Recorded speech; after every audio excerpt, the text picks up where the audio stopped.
Hello everyone, আমি রিয়া। বেনারসের নতুন একটা ব্লগে তোমাদেরকে অনেক অনেক স্বাগত জানাই। আশা করি তোমরা সবাই খুব ভালো আছো, সুস্থ আছো। আমিও খুব ভালো আছি।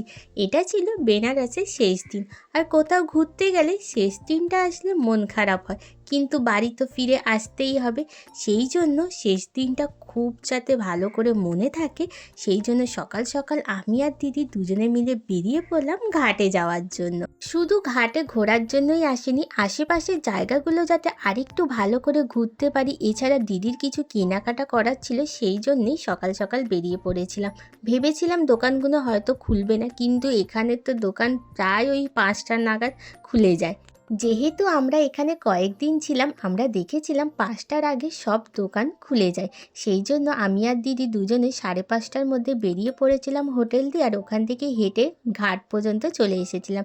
তারপরে সব কিছু কেনাকাটা করে চলে গেলাম একটা চায়ের দোকানে। এখানে যে কদিন এসেছি একদিনও চা খাওয়া হয়নি। এখানের যখন চাগুলো খেলাম জাস্ট অসাধারণ ছিল। একদিনই শুধু চা খেয়েছিলাম, যেদিনকার লক্ষ্মী চায়ওয়ালাতে গিয়েছিলাম। তারপর আর চা খাওয়া হয়নি, যেহেতু সকাল সকাল বেরিয়েছিলাম, কিছু খিদে পাচ্ছিল বলে দিদি বলল চল এই চায়ের দোকানটা থেকে দুজনে মিলে চা খেয়ে একেবারে হোটেলে আমরা চলে যাই। তারপর আমাদের আজকেরই হোটেল থেকে বেরিয়ে যাওয়ার পালা, কারণ আজকে আমাদের ট্রেন আছে ফেরার। তো সেই জন্য 7:30টার মধ্যে চলে আসলাম। এরপর 8টার মধ্যে রেডি হয়ে বেরিয়ে পড়লাম, কারণ গাড়ি বলেছিল আমাদের 8টার মধ্যে পিক আপ করবে। তো সেই জন্য সেই মতো তাড়াতাড়ি রেডি হয়ে নিলাম। এছাড়া আমাদের আরও অনেক জায়গায় ঘুরিয়ে তারপর আমাদের ট্রেনের কাছে দিয়ে আসবে। আমরা যেহেতু কাশী বিশ্বনাথ মন্দিরের একদম কাছাকাছি ছিলাম, তো ওখান থেকে প্রায় ওই গধুলিয়া চক পর্যন্ত আসতে 10 মিনিট মতন সময় লেগেছিল, আর গাড়ি 8:30টার মধ্যে চলে এসেছিল।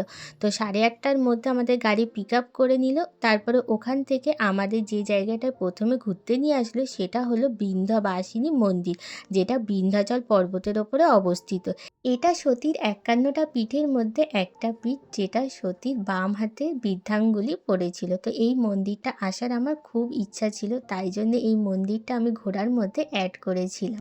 বৃন্দাবাসিনী এই মন্দিরটা ইউপিতে মির্জাপুর ডিস্ট্রিক্টের মধ্যে পড়ে। তো আমরা এখান থেকে ডালা কিনে ভালো করে মন্দিরের ভিতরে পুজো দিয়ে দিলাম। তো মন্দিরের ভিতরে কোনো ফোন অ্যালাউ নেই। প্রথমে ভেবেছিলাম যে এই মন্দিরের উপরে একটু যাব, কিন্তু দেরি হয়ে যাবে বলে আর যাওয়া হয়নি। তো এরপরে আমরা চলে যাচ্ছি বিন্ধ্যাচল পর্বতের আরেকটু ওপরে অষ্টভুজা মন্দিরটা দেখতে। তো অষ্টভুজা হলো বৃন্দাবাসিনীর আর এক বোন। বৃন্দাবাসিনীর ওই মন্দিরটা থেকে অষ্টভুজা মন্দির ওই প্রায় 8 ঘন্টা মতন যেতে আসতে লেগেছিল। প্রায় আমরা যখন বেনারস থেকে এসেছিলাম তখন তো এখানে 1.5 থেকে 2 ঘন্টা মতন সময় লেগে গিয়েছিল, কিন্তু এই যে মন্দিরগুলো আমরা যাব এইগুলো ওই মিনিমাম 25 থেকে 30 মিনিট মতন ডিস্টেন্স লাগে। প্রায় সব মন্দিরেই তো পুজো দেওয়ার একটা ব্যবস্থা থাকে, কিন্তু আমরা ওই বৃন্দাবাসিনী ওই মন্দিরটাতেই পুজো দিয়েছিলাম, কারণ সব মন্দিরে পুজো দিতে গেলে অনেকটাই সময় লেগে যাবে, কারণ অনেক তো লাইন থাকে। সেই জন্য সব মন্দিরে আর পুজো দিতে পারিনি। তো এই মন্দিরের ঠাকুরটা দর্শনই আমরা করতে গিয়েছিলাম। তো প্রায় 30 থেকে 40টা সিঁড়ি ভেঙে আমাদেরকে নিচে নামতে হয়েছিল, তারপরেই আমরা ঠাকুরের দর্শন পেয়েছিলাম। এই মন্দিরগুলো এক একটা পাহাড় কেটেই বানানো হয়েছে। এই মন্দিরের ঠাকুরটা একেবারে গুহার ভিতরে রাখা আছে। ঠাকুরটা দেখতে হলে গুহার ভিতর থেকে গিয়ে ঠাকুরের দর্শন করতে হবে। তো আমরা অনেকক্ষণ লাইন দিয়ে ফাইনালি গুহার ভিতরে গিয়ে ঠাকুরটা দেখতে পেলাম। তারপরে ঠাকুর দর্শন হয়ে যাওয়ার পর বাইরের পরিবেশটা আমরা উপভোগ করছিলাম। পাহাড়ে যেতে কার না ভালো লাগে, সেই জন্য এক টুকরো শান্তি খোঁজার জন্য চলে গিয়েছিলাম পাহাড়ের ওপরের এই মন্দিরগুলো দর্শন করতে।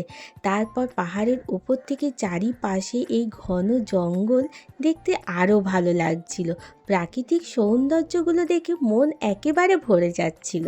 পাহাড় তো আমার কাছে খুবই একটা পছন্দের জায়গা। তো লাস্ট পাহাড়ে গিয়েছিলাম সেটা হলো দার্জিলিংয়ে। তো বেনারসে এসেছি, এখানে তো খুব একটা পাহাড় নেই, তাও খোঁজার একটা চেষ্টা করেছিলাম। তাই জন্য একটু সার্চ করে ফোনে দেখলাম যে এর আশেপাশে কোথাও পাহাড় আছে কিনা। তো ফাইনালি আমরা এই বিন্ধ্যাচল পর্বতের এই পাহাড়টা খুঁজে পেয়েছিলাম। বৃন্দাবাসিনী আর অষ্টভুজা টেম্পল দর্শন করে আসার পর লাস্ট যে মন্দিরটা দর্শন করতে গেলাম সেটা হলো কালিক্ষ মন্দির। আর এইটা হলো 500 বছরের পুরনো একটা কালী মন্দির, আর এটা পাহাড়ের অনেকটাই নিচে আছে। প্রায় 130টা সিঁড়ি ভেঙে গেলে এই মন্দিরটার কাছে আমরা যেতে পারবো।